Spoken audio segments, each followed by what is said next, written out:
नमस्कार दोस्तों, आप सभी का बहुत बहुत स्वागत है एक नए वीडियो में रोथिन्स अकाउंटेंसी क्लासेस पर। दोस्तों, मैंने आप लोगों को अकाउंटिंग इक्वेशन का सिंपल और मॉडरेट लेवल का क्वेश्चन सॉल्व करके दिखाया था।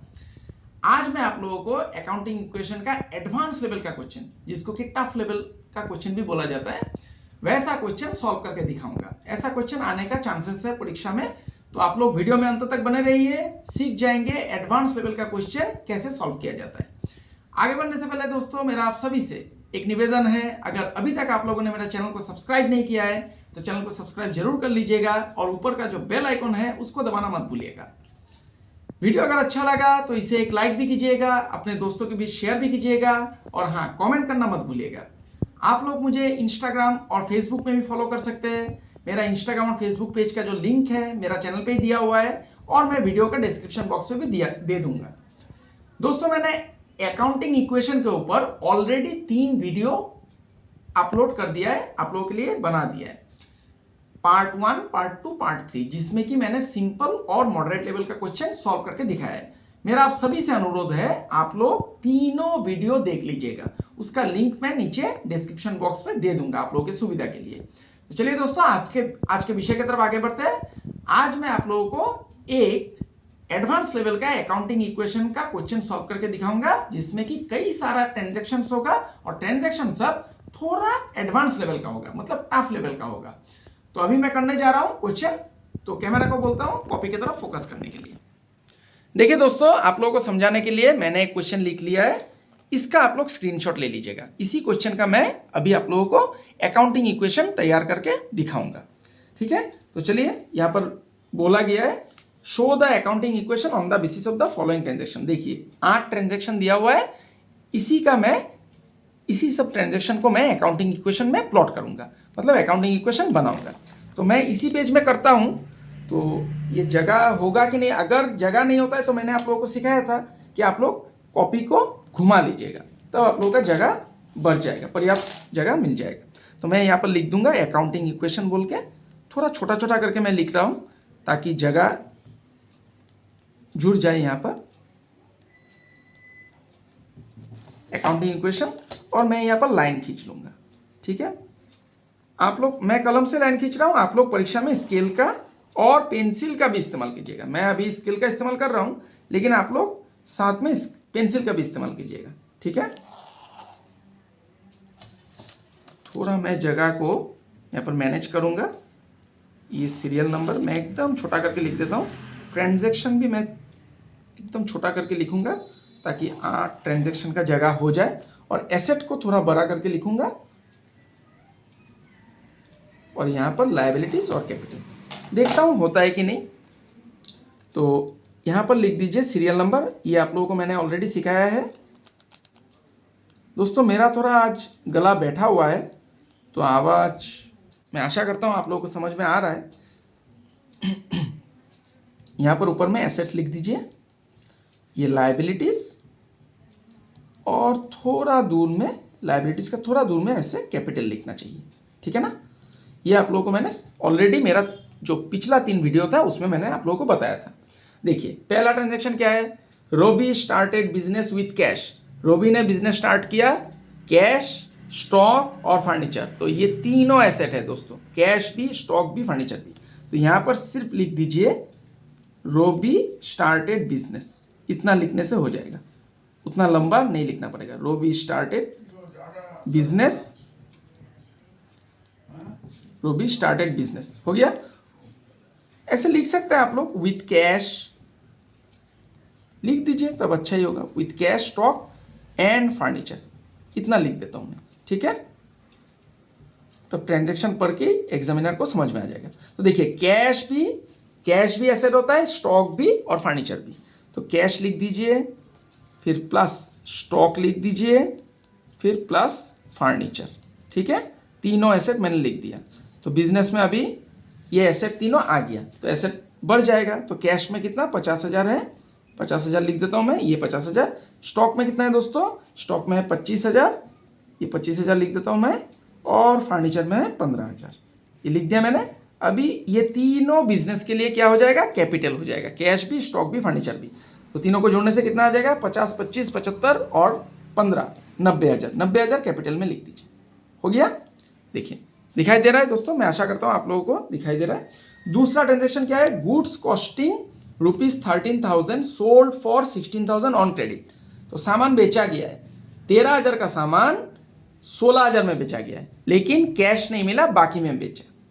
तो जिसको हम लोग सामान बाकी में बेचते हैं उसको क्या बोला जाता है दोस्तों, डेटोर बोला जाता है। तो डेटोर आपके लिए एसेट हो गया। तो यहां पर डेटोर एक जुड़ जाएगा, ठीक है, एसेट में डेटोर्स। पहला वाला ट्रांजैक्शन में कुछ नहीं था, 0 दे दीजिए। अभी दूसरा ट्रांजैक्शन को मुझे लिखना पड़ेगा। सोल्ड गुड्स ऐसे लिख दूंगा, sorry sold, SOLD, sold goods on credit at profit. Profit में बेचा गया। देखिए 13,000 का सामान को 16,000 में बेचा गया, तो एट प्रॉफिट में लिख दूंगा, ठीक है। Sold goods on credit at profit. अभी देखिए 13,000 का सामान बेचा, तो सामान कहाँ में रहता है दोस्तों, स्टॉक में, ठीक है ना। स्टॉक है आपका सामान, आपका दुकान का या फिर आपका जो भी है आपका गोडाउन का, स्टॉक को सामान बोला जाता है।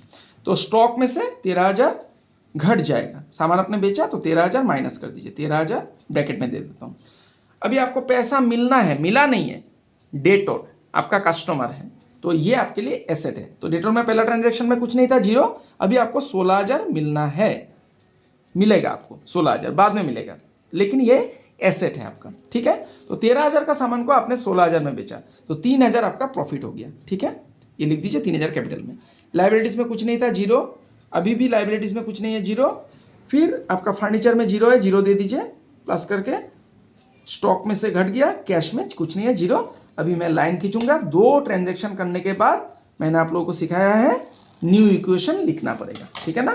तो यहां पर न्यू इक्वेशन लिख दीजिए, न्यू इक्वेशन हो गया। अभी प्लस माइनस करना पड़ेगा। 50,000 प्लस 0 कितना हो जाता है, 50,000। फिर 25,000 से 13,000 को माइनस कर दीजिए, 12,000। फिर 15,000 प्लस 0 15,000, 16,000 प्लस 0 16,000 हो गया दोस्तों। ये 0 प्लस 0 0, और 90,000 और 3,000 कितना, 93,000। यहां तक क्लियर।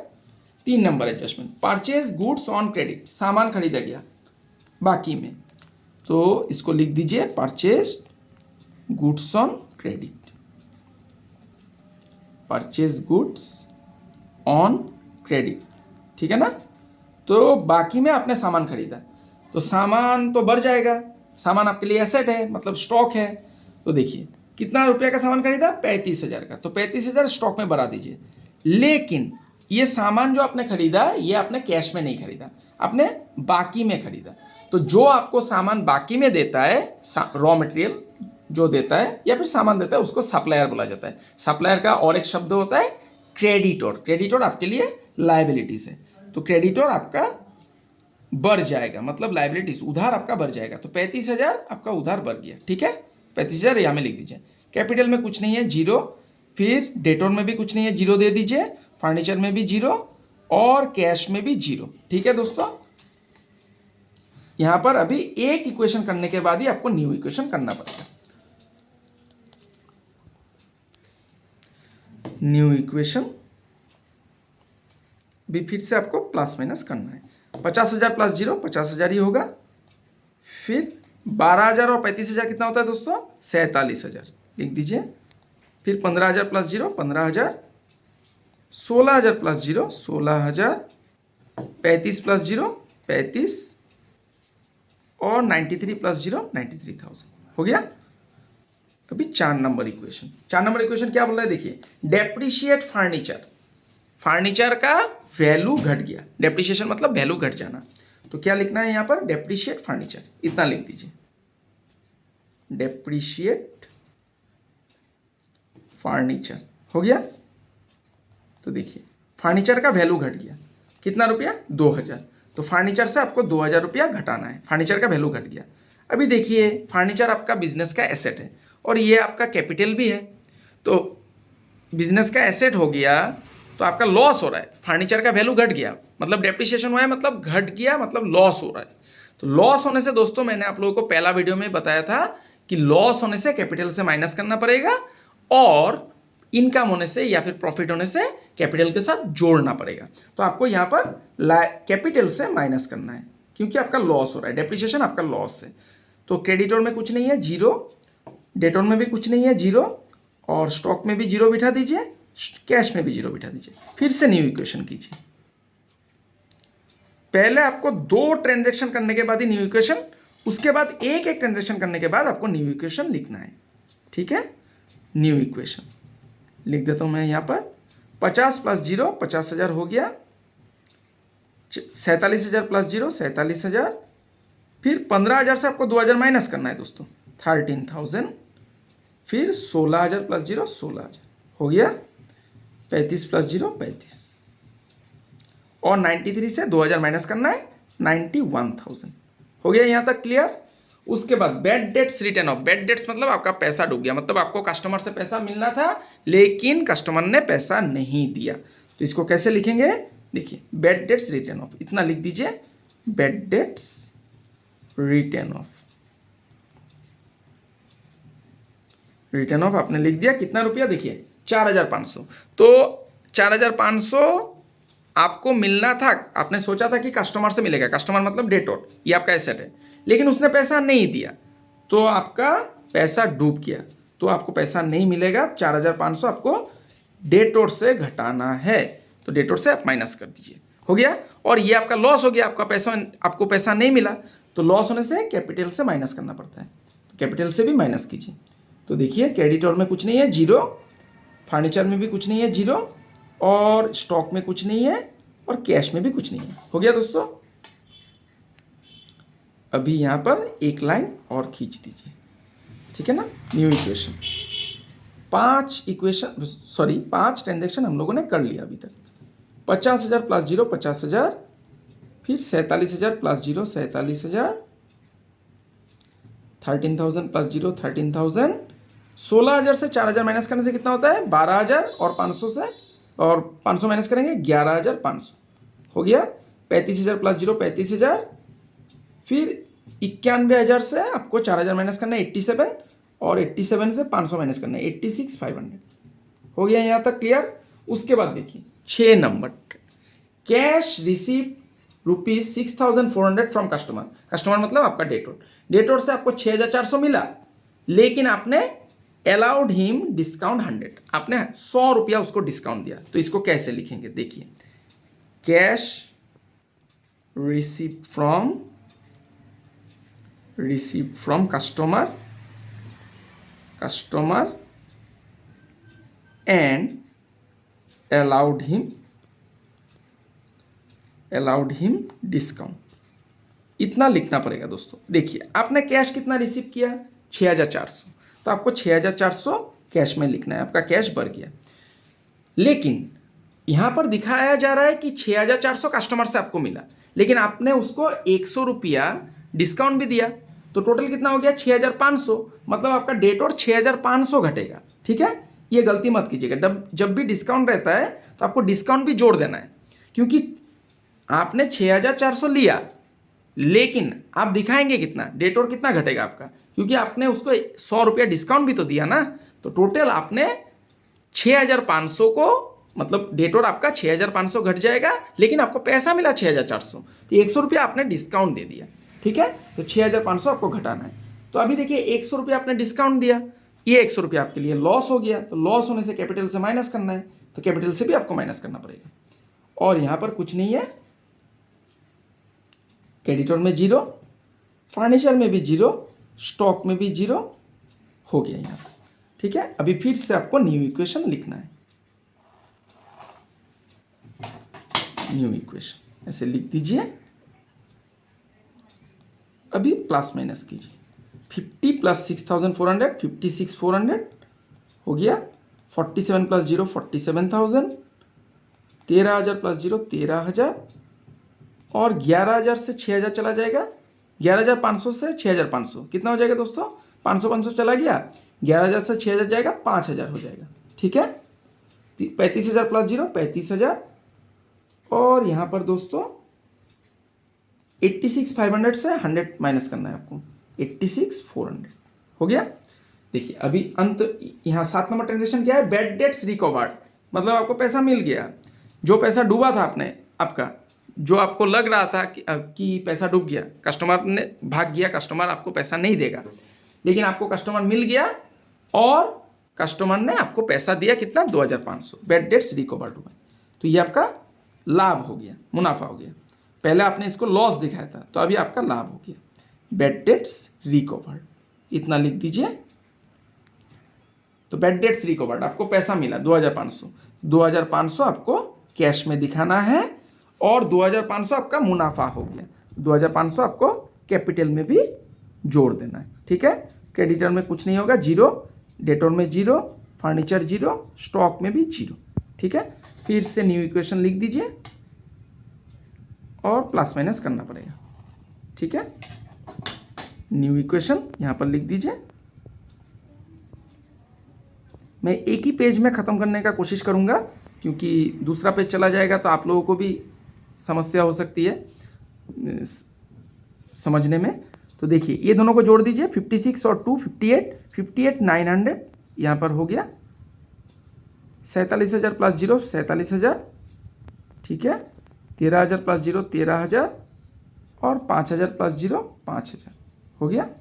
और यहाँ पर 35 प्लस 0 35,000 और 86 प्लस 2 88 900 हो गया दोस्तों। अंतिम एक ट्रांजैक्शन बच गया, ये देखिए, cash paid to creditor 14,600 and discount receipt. तो क्रेडिटर कौन है, जिसने आपको सामान बाकी में दिया है, मतलब आपका सप्लायर।